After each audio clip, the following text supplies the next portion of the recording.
wonderful Lugar Podcast.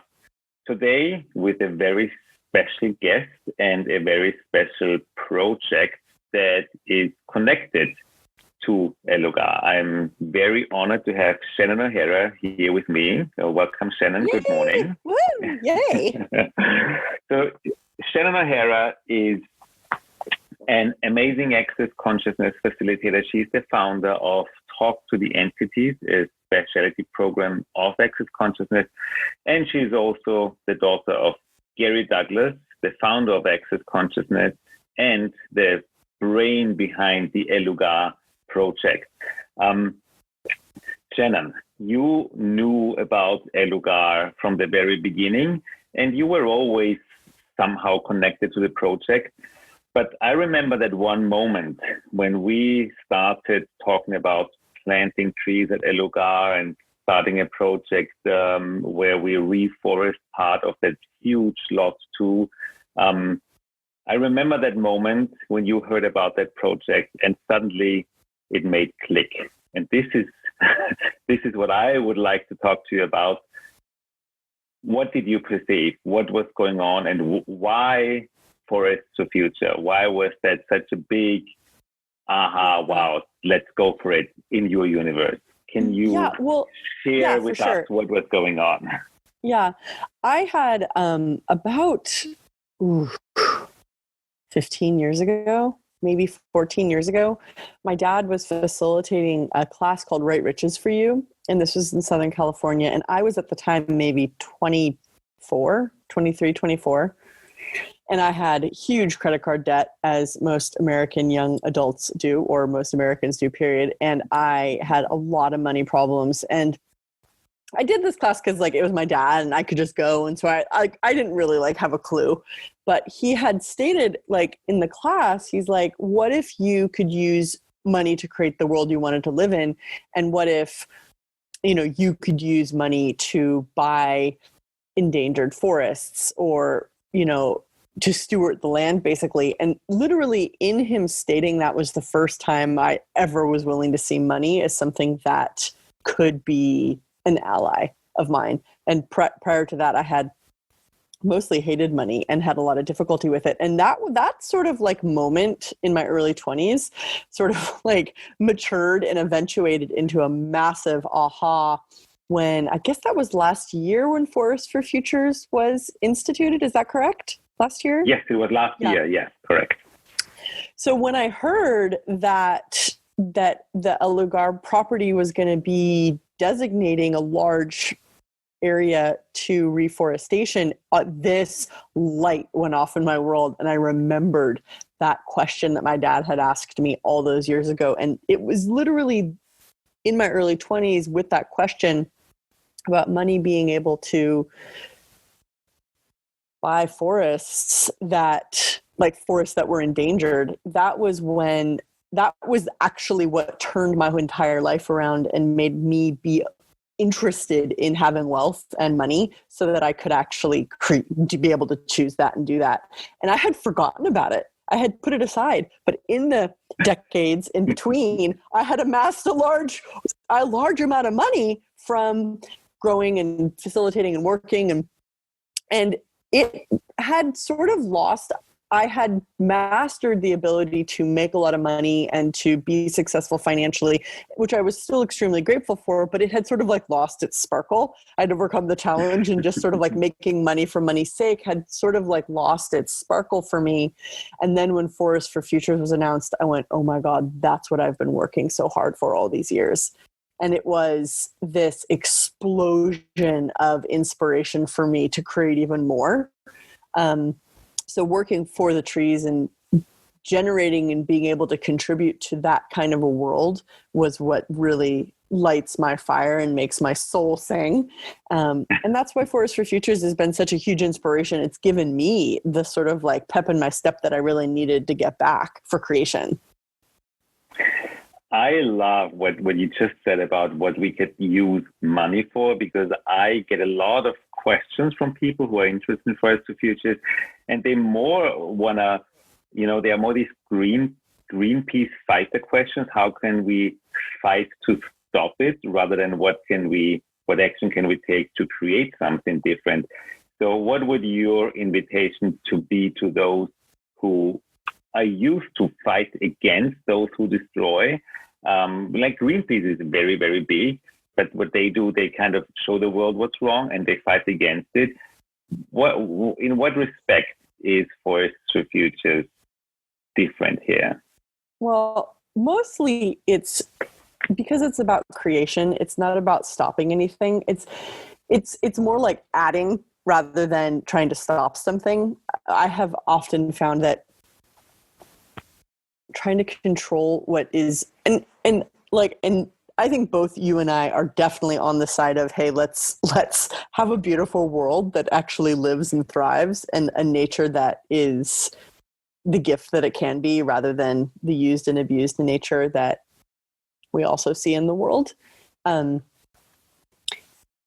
I learned a long time ago, and one of the superpower tools that I would say that is available for all of us to choose is the recognition of like out-creating, which is never about fighting against something. It's always about looking at what you can choose, what action you can take that will out-create. And out-creation is actually a far more effective stance than fighting against or trying to stop something. You never want to stop anything or fight against it, because as soon as you're fighting it, as soon as you're reacting to it in any way, it has control. So out-creating, and that's sort of like all of the Jedi mind tricks my dad always taught me. He's like, don't resist it, don't react, don't align and agree. You must, what can you be? What can you choose? What action can you take to create around this and to out-create this? And that's what we're doing with Forests for Futures and Actions for Futures. We're not trying to save the world. We're literally out-creating the stupidity, the insanity. So the stupidity, the insanity will most likely probably continue to exist, and we're not going to fight that. We're going to create what's possible and see what happens. You're basically showing the world a different possibility by creating it.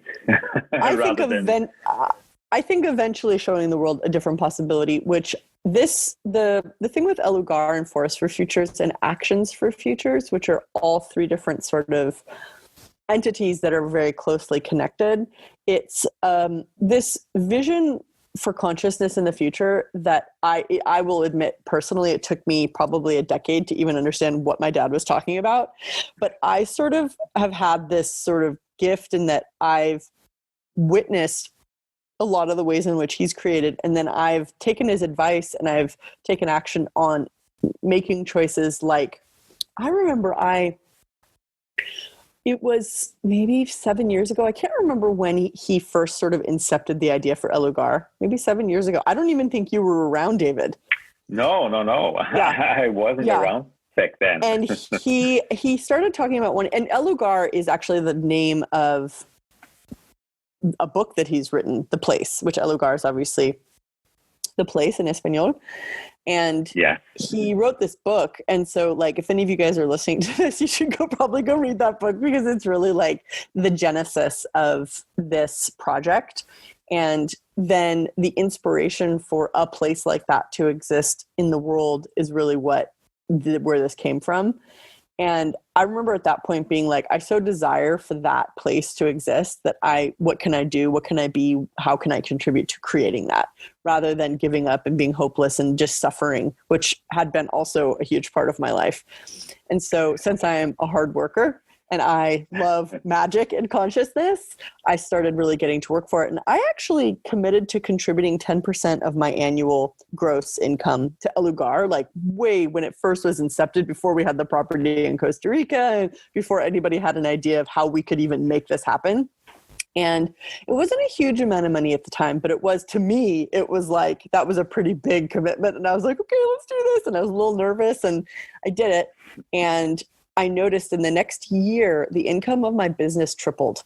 And it was the first time I saw in action what gifting and receiving was and how dynamic it could be. When I gave that gift of money with no expectation. I had no, like, because at that point we didn't even have a property. There was nothing. It was just an idea. But I was like, I got to fucking do something. I have to take some action. And so I gave that money. I gifted that money with no expectation of what was going to happen or anything in return.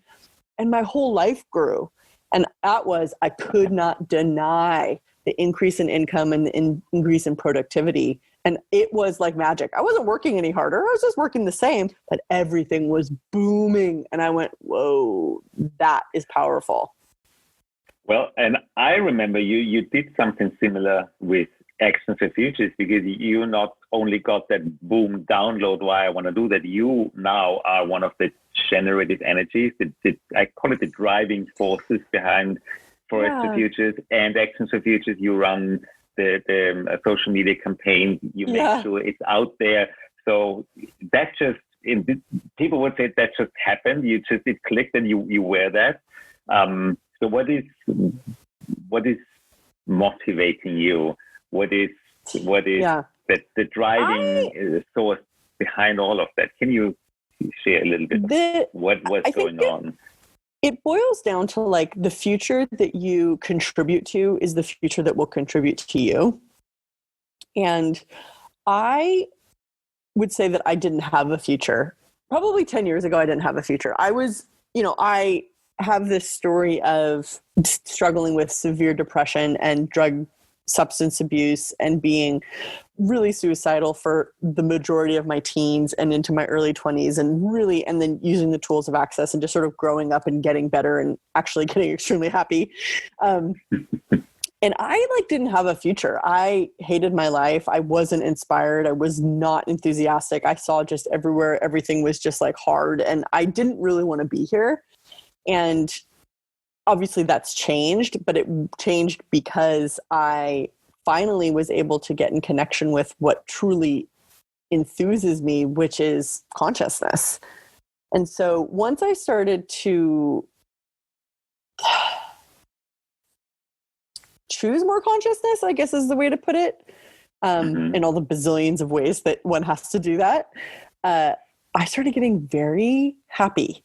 And then I started having a future, and it was through my willingness to live and actually wanting to live that my future actually started to resuscitate itself and generate and grow. And actually, I recognized that my dad got me to look at it at one point. He said, if you want to have money, you have to have it now and in the future. So when you get to the future, it's there for you. And that just clicked in my world. I was like, wow. And he gave me this question. He said, what choice can you make today to generate more money now and into the future?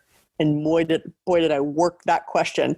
And so I started noticing that I was generating now, but over time, I started noticing how whenever I got to the future, that had been my past previously, there was so much more resource, so much more energy, so much more money. And I went, this shit's working. And I was like, wow, I can actually create the future by the choices I make today. And I started seeing it in such substantiated ways that I got so inspired to grow this just beyond my own personal gain, and really recognize that I could potentially, through the actions and the choices that I make today, literally create the world I truly desire to see. And that's it. And that's an action. So I really get the action for the future. And I also I'm not one of those impatient people that needs everything to happen today. I know that the investment that I make today it could even potentially take lifetimes to yield, but it will yield. And I have that patience. Wow. That's beautiful. Just beautiful. I want to pick your brain on another concern. I call it concern when I talk to people, especially now we are in the coronavirus lockdown. For those who are listening to this in the future, and in the entire world, this actually nature could recover a bit because the pollution went down. There's only one country, Brazil, where all these people that destroy the rainforest and the Amazon, they increased stealing the wood and deforesting the rainforest. So many people say, well, planting one or two trees on this one lot in Costa Rica, isn't that just a drop in the water? Don't we have to do way more? And Well, they sense it's not enough. And then when I listen to you and you tap into that future. Yeah. So what conversation or what message could you give those people who think they're just a drop in the ocean, they're too small to create a change in the world? It's really interesting in you saying that, because I remember when Forest for Future was incepted and we started moving with it, I was like, I had sort of a similar point of view. However, I was also so enthusiastic and so excited that I could really be part of substantiating something for real, and that all this money that I had been earning was actually for the trees. So I started doing research in buying large parcels of like deforested land in Brazil and rehabilitation. So I started like really putting but it was, what actually occurred for me was when Forest for Futures, which is, yes, this parcel, and it's not the whole surface of the earth, but it is this parcel in Costa Rica that we are practically logistically contributing to and doing the work to reforest.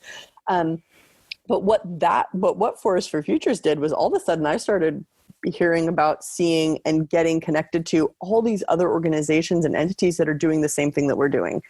And I don't just give money to Forest for Futures. Like there's, off the top of my head, I can't even remember what they're called, but it's like this,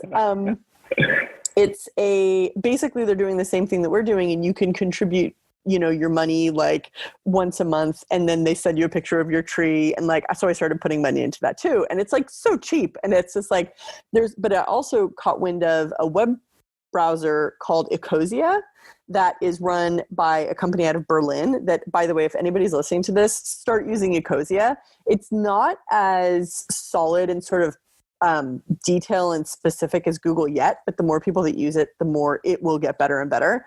But Ecosia basically puts 80% of their revenue back into planting trees, and they're doing huge reforestation in like places like Ethiopia and even in the Middle East and stuff. They're such an interesting company. You can find them on Instagram, but just install Ecosia on your phone, install it on your computer. So it's like Google. It's a searching engine. It's a search engine. Yeah. It's a little different than Google. Like I still have to use Google like 10% of the time, but 90% of my searches are on Ecosia now.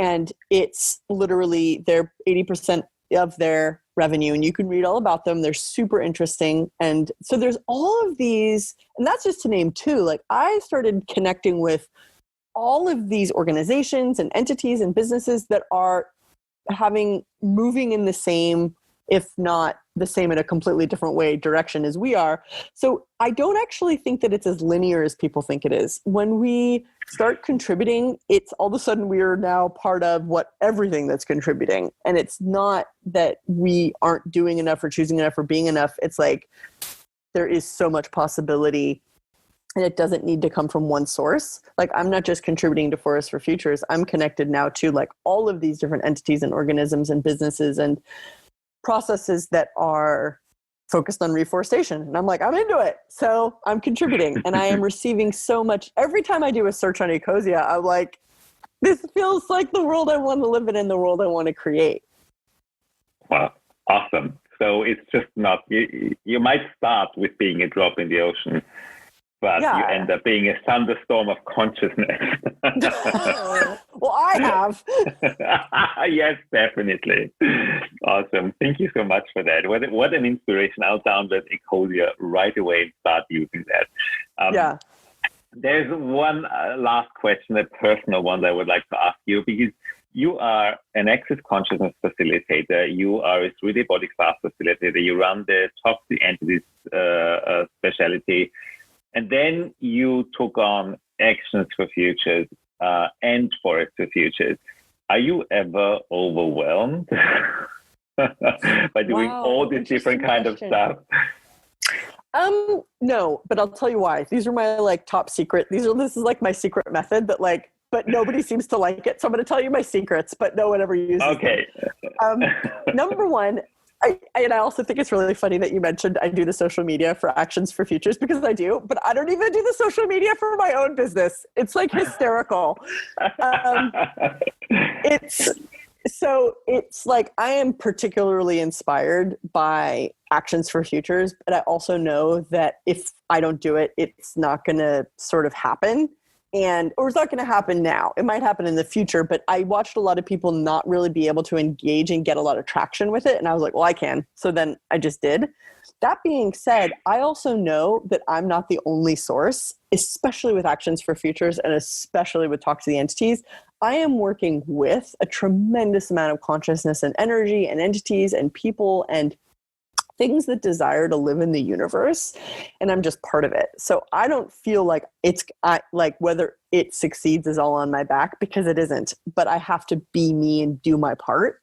And that's what I think I accelerate in, is contributing and knowing that and receiving the contribution that is like everywhere, and that I'm not the boss and I'm definitely not in control of it. I'm just like part of it.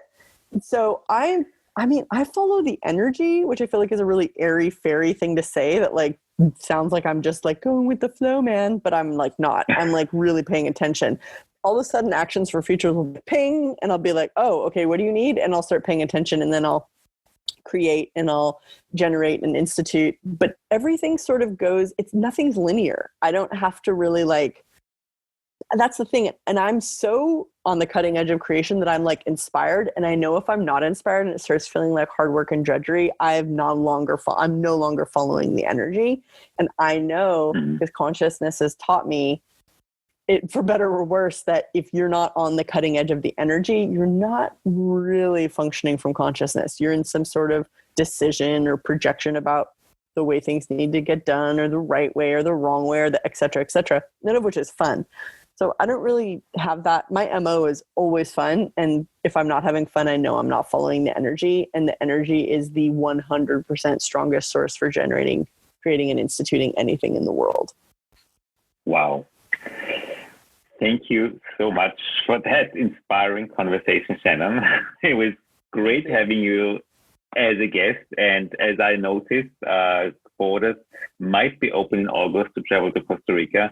And hopefully we will be able to have a conversation from El Lugar, from our little forest, and have kind of a video interview and showing the world how it looks like and where the money went. So let's be some magic and let's open borders, and hopefully we will be able to travel soon and meet at El Lugar for our next interview. Thank you so much, Shannon.